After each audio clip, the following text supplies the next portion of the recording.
Und da ist die Frage, wie erkläre ich meine Geschäftsidee, dass sie packend ist, dass sie im Kopf bleibt. Ja, richtiges Storytelling kann man lernen. Und wie, das sagt uns jetzt ein junger Mann. Er ist Gründer von Storyselling und hilft Startups und Unternehmerinnen und Unternehmen, ihre Geschichte überzeugend und auf den Punkt zu bringen, also wie man richtig pitcht. Er kommt ursprünglich aus Venezuela und bringt viel internationale Erfahrung mit, auch aus den USA. Und ja, viel mehr gibt es hier nicht mehr zu sagen. Er hält die English Keynote, also jetzt auf Englisch. Und ich darf ihn jetzt präsentieren. Ein bisschen Latino-Vibes von Juan Guerrero. Thank you. Thank you, Julia. Thank you. All right. Thank you very much for that introduction. So, who signed up for the 2 p.m. salsa lessons? Let me see all of you. Nice. Thank you so much for that intro. Now, I do want to ask you something, and this is going to help me shape a little bit more our talk. And so for me, I would like to ask you if you could please raise your hand if you are self-employed right now. Okay. If you are the CEO or a startup founder. Okay, good. If you haven't started yet but would like to start soon. Okay, good. So this is exactly what I expected. And I'm sorry to tell you, but you have been cursed. Yes, I'm sorry I had to come all the way here to let you know. But you have been cursed. What does that mean? What it is that as you obsess about your product, about your services, as you learn about your industry and your competition and your market, what's happening is that little by little, you're moving away from where your customer is right now. You have become an expert. This is called the expert's curse. And that's why it's so hard to project yourself and try to simplify your message. The other thing that the expert's curse does is that it makes you believe that the average level of knowledge is actually higher than it really is. And what that does is that then we end up using complicated terminology, confusing language, that actually instead of pulling people towards us, it makes them go in the other direction. And maybe you're like, well, Juan, but you know, my target customer, it's fine because they get it, they understand what I'm talking about. But about 3% of the market is currently right now looking for your product and services. And you know it. There's only so little people that know the problem they have and they know how to solve it. The vast majority knows they have a problem, they're just not aware how to solve it yet. And so I see it very often as I work with startups. It's like, I'm just going to make the best product ever. People will see value. Everybody's going to tell everybody else. And it's just going to sell like crazy. Only to hear crickets as you go into the market and start talking about it.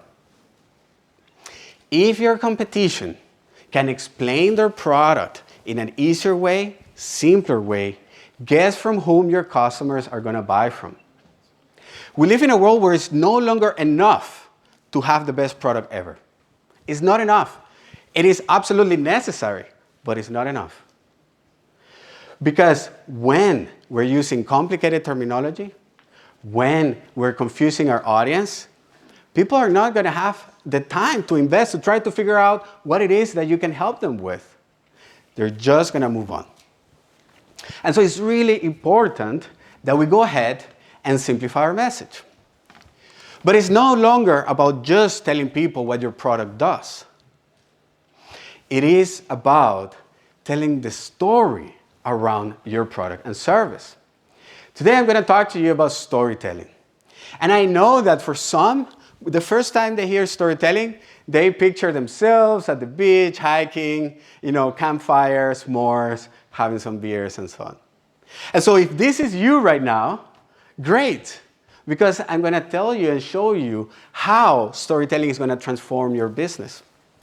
Maybe you have been playing around with storytelling already and have some ideas and you have seen how hard it is. And so great, I'm going to share with you the framework that I use to help startups. And if you already have some ideas and think are picking up, I'm actually going to share at the end an advanced tip on how you can use story selling to attract and convert customers by giving value so that you don't feel like you're selling. Because at the end of the day, and this is, I think, one of the biggest challenges that I see, I encounter myself, and I need to remind myself, and I see other people in the market, is that at the end of the day, selling, it's nothing more than helping somebody make a decision. The moment we change our perspective towards it, it changes the whole game. Selling is not about pushing and convincing and persuading somebody to buy the stuff that they don't need. You can't build a sustainable business like that. People will not recommend your business. And so we want to make sure that not only we have the best product ever, but we're able to share with them how their life is going to be better when they use the product.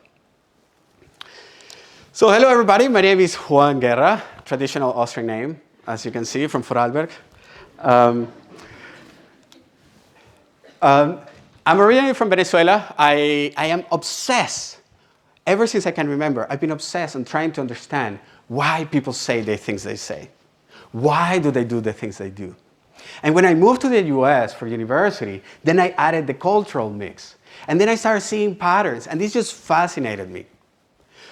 Today, I get to work with a lot of startups. I'm involved in many different startup programs, and I'm coaching people. I've coached people from supply chain in entrepreneurial programs with DHL. I've coached people within legal, health, fintech, media. And so I've seen quite an array out there.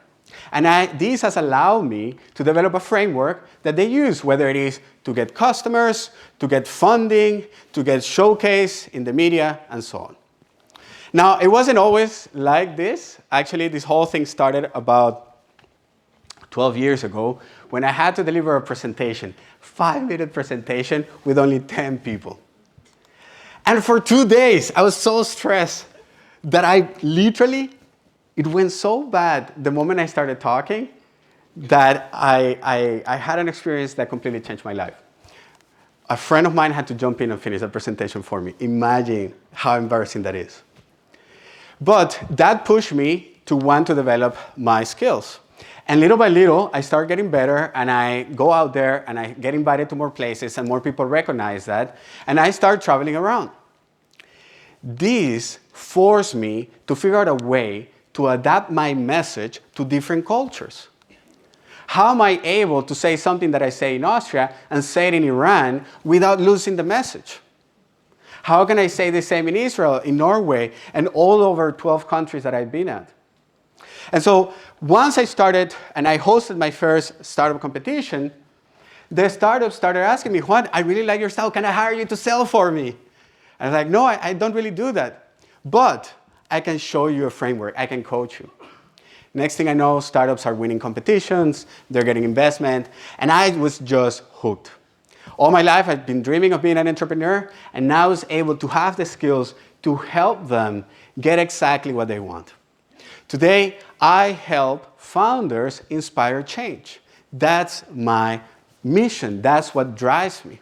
And it is through storytelling that I help them communicate so that people see the value in what it is that they're doing. And so what I'm going to share with you is what I've developed. I call it the PES framework, PES framework. Now, before I can share with you, there's one thing that we need to cover.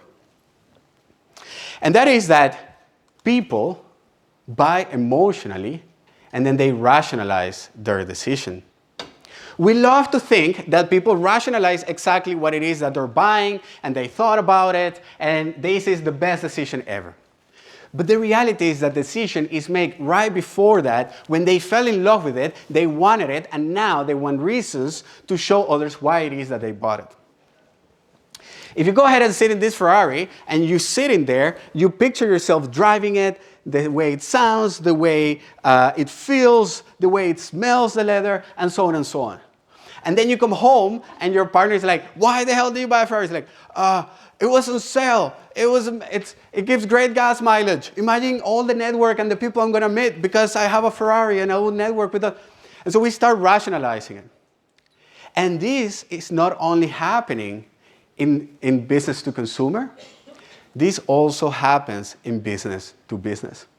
Just think about it as an entrepreneur. Do I buy Salesforce? Do I use Pipedrive? Which one is cooler? Which one says something about the type of business that I'm building?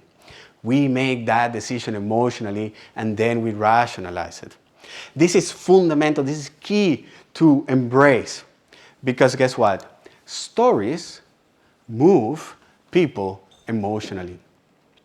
What a story does is that it allows somebody to move themselves, to transport themselves into a place where they're emotionally moved, and now they come to the realization by themselves that they want your product. Does that make sense? I see some nodding. Yeah? So that means that it is the story what actually gives your product value. The story is what we talk about our product and our services. It is the right story. Now, I many times startups come to me and it's like, Juan, I just need a quick story that I can say in my page so that people, get interested. Or I hear people tell me, Juan, but I am B2B, stories don't work. We sell tech. Like, I work with people doing stuff for satellites. Like, this works in every industry. The problem is that when they go and tell their story, rather than really saying a story, they do something the equivalent of this resort, start talking like how great our floors are and how amazing our sheets and our beds are. We focus on features and the benefits, when in reality, what people are looking for is a transformation. We aspire to improve ourselves, to be better people. Everything that we buy is in search of increasing our status. That's why we're here today, to connect, to network, to become a different person, a bigger person that we dream of ourselves. And so we need to position our products around that vision.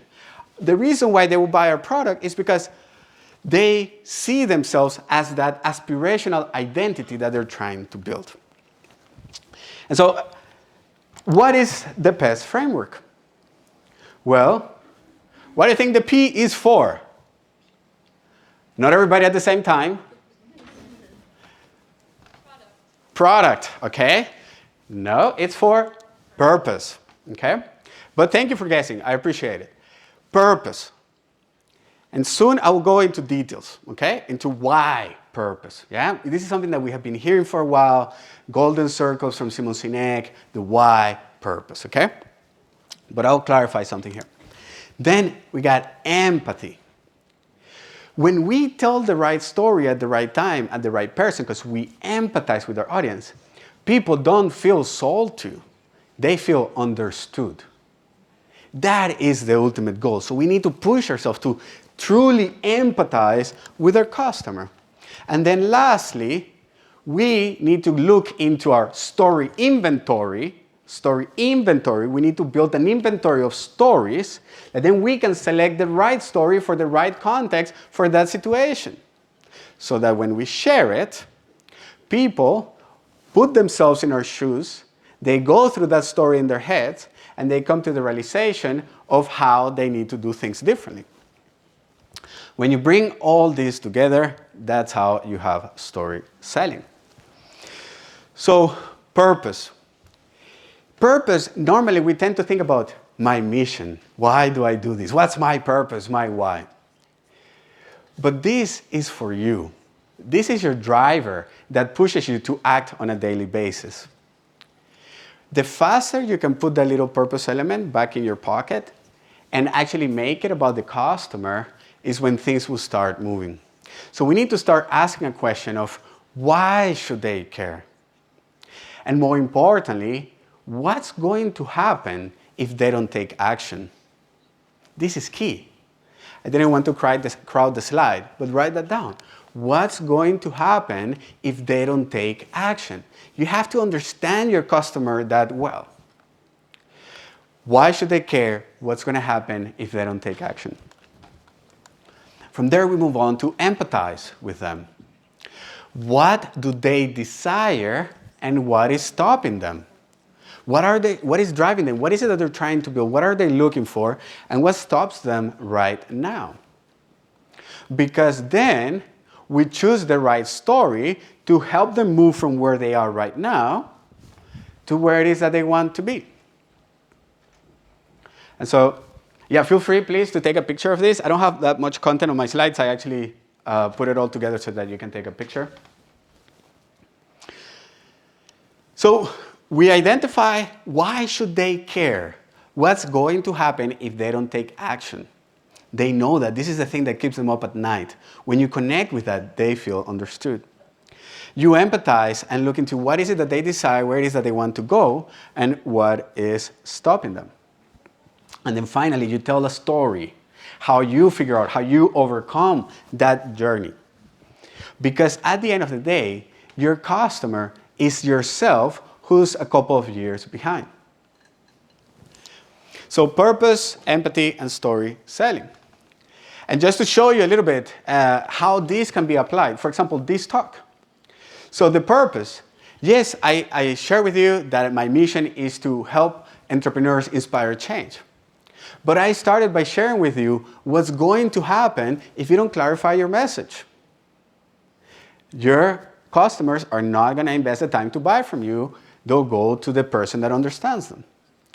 I then look into what is it that you want. You want to build a successful business. You want to be able to attract and convert without feeling like you're selling to somebody. Because that's not what we're doing. We're helping somebody make a decision.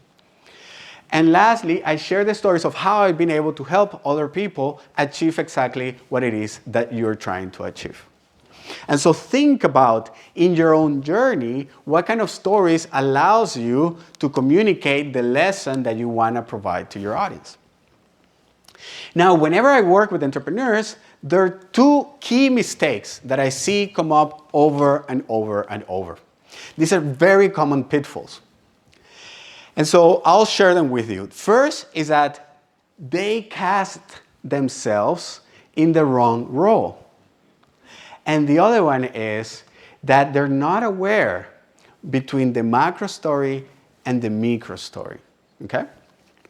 So let's take a look into the first one. Have you all heard of the hero's journey when it comes to storytelling? I see some hands nodding, yes, some no. So I'll quickly go through it. So the hero's journey was developed by Joseph Campbell in 1949. He analyzed a bunch of stories throughout time, and he tried to identify the common pattern between all of them. Okay? He put that together, and he called it the hero's journey. In a hero's journey, it goes like this. In every story, there is a hero. The hero, normally in the beginning, is at peace, enjoying life. Suddenly, a problem happens that changes that peace. Now the hero is wondering, what should I do? What should I do to solve this, or do I learn to live with this? As they go in this journey trying to figure out what to do, they're going to come across a person. That person is the mentor, the guide. It is the mentor who once was in the same position as the hero, who's able to empathize and connect. And it is the person that gives the hero the push.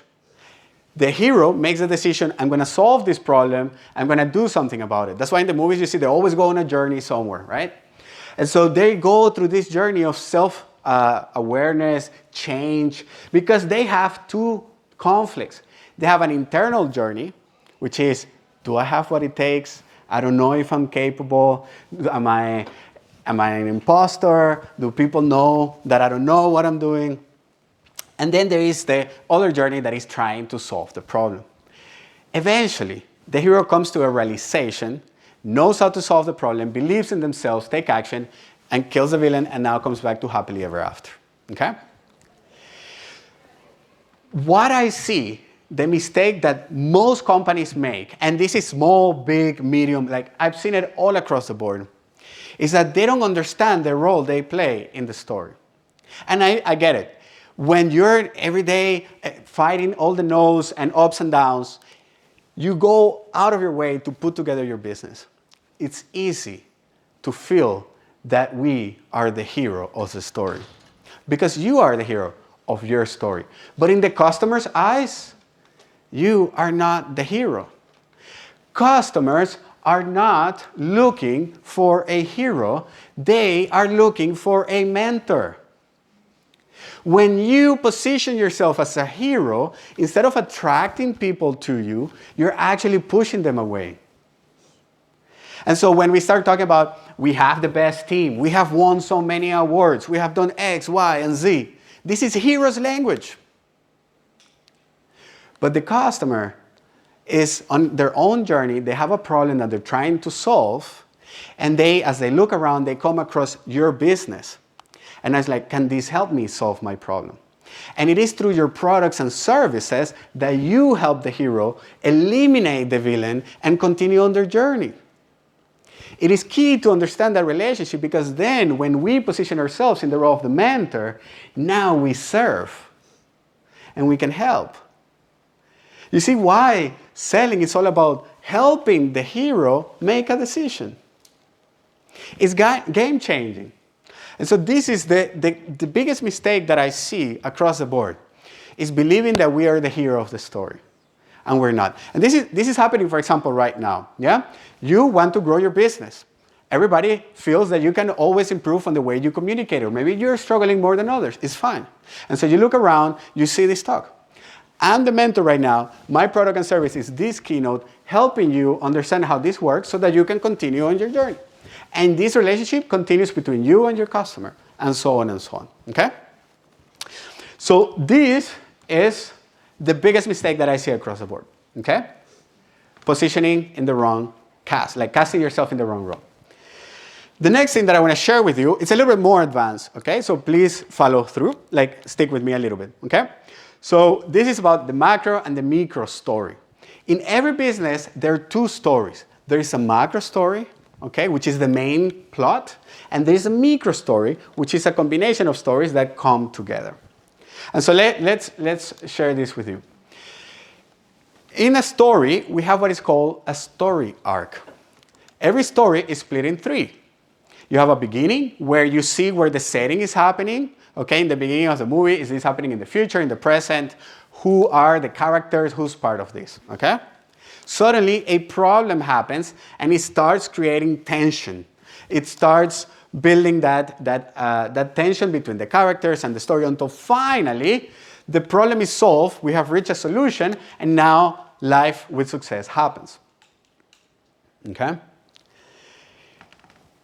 In a movie, you have the main idea of what the hero is trying to achieve. Okay? So, Hunger Games. Katniss Everdeen, yeah, she's trying to survive the games. Or Taken with Liam Neeson, he's trying to get his daughter back. So this is the macro idea. The thing where people get in trouble is that they try to communicate all at once. And I can help you with this, and I can help you with that, and we can also help you solve this problem. And so you're stepping on your own shoes. We need to choose what is that one idea, that macro idea, that it is what we are going to help our customer with. You know, in the movie, Liam Neeson is trying to get his daughter back. He's not trying to also open a bakery and paint the ceiling. And you get distracted. Like, Bourne is trying to figure out who he is. Like, that's it. One thing. It is when we start adding things that it gets confusing, and now we're throwing people off. So that's the first thing. And when it comes to the micro, is that you've seen how in a movie, you have little stories that are coming together, and suddenly you have a cliffhanger, and they leave this story open, and they go to the other story, and now they open that, and they go back. You have seen that happening in movies, right? Well, guess what? In your sales process, it's exactly the same way. So this is a series of interactions where you are working together with your customer. You're guiding them through your funnel until finally they buy your product, then the tension is relieved, and now they can move on to happily ever after. So often when I'm coaching startups, I ask them, okay, what's your call to action, or what is the next step? What do you mean? We need to be very strategic. We need to identify what should be the next point in this sales process. And it is by using storytelling that you can create open loops. You give a little value to the audience, and now you move to the next step. what do you think my process is? Well, this is your journey, right? This is your story. I'm coming in here with my keynote. And for some people, this will be enough, and that's it. For some, they would like to learn a little bit more. So you connect with me on LinkedIn, and now you're following my post. Eventually, you feel like, okay, maybe I shouldn't invest the next 3 years trying to figure this out. Maybe I can work with one and get there faster. Okay, good. So now you book a call with me to see if we're a good fit. Until finally, you decide to work with me, and now we have achieved that process. You see how that could work for you? Now, obviously, depending on what you're selling and your price points, this is going to change. Okay? It's not the same if you're selling a 5,000 euro program or if you're selling 30 euro services. Okay? So that's going to depend on what you're selling. But in the end, there is always a process. And it needs to be always the same. Because when you're changing this all the time, once you figure out you keep it, you need to be able to achieve replicable results.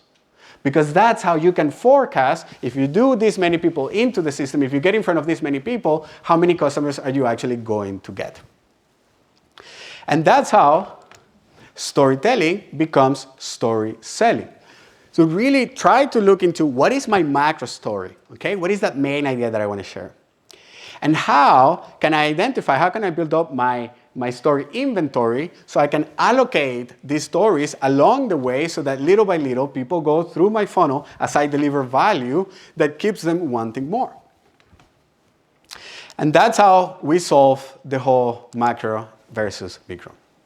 So you have the framework, you have the PEST framework. We have purpose, which is why should they care? It's not about why you do this. It's about why should they care? What's going to happen if they don't take action? What is holding them back and what is it that they desire? Empathy. And what is a story that I can match to bridge the gap to take them from where they are today to that place where they want to be, okay? And then we cover the 2 key mistakes. If there's one thing that I want to leave you with, that is the easiest to implement out of all this, always, if this is too confusing or if you struggle, we cover a lot right now. But if there's one thing that will help you the most, it's always sit back and remember, you are the mentor.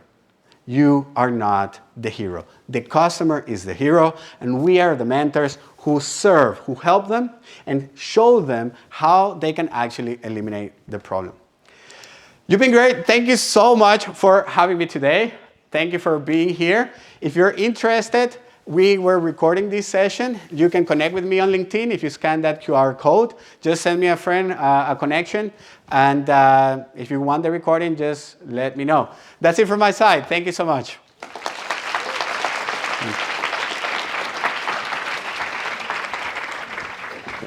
Thank you. Wow. Ihr habt auch die Möglichkeit, meet the speaker outside in einer großen Pause.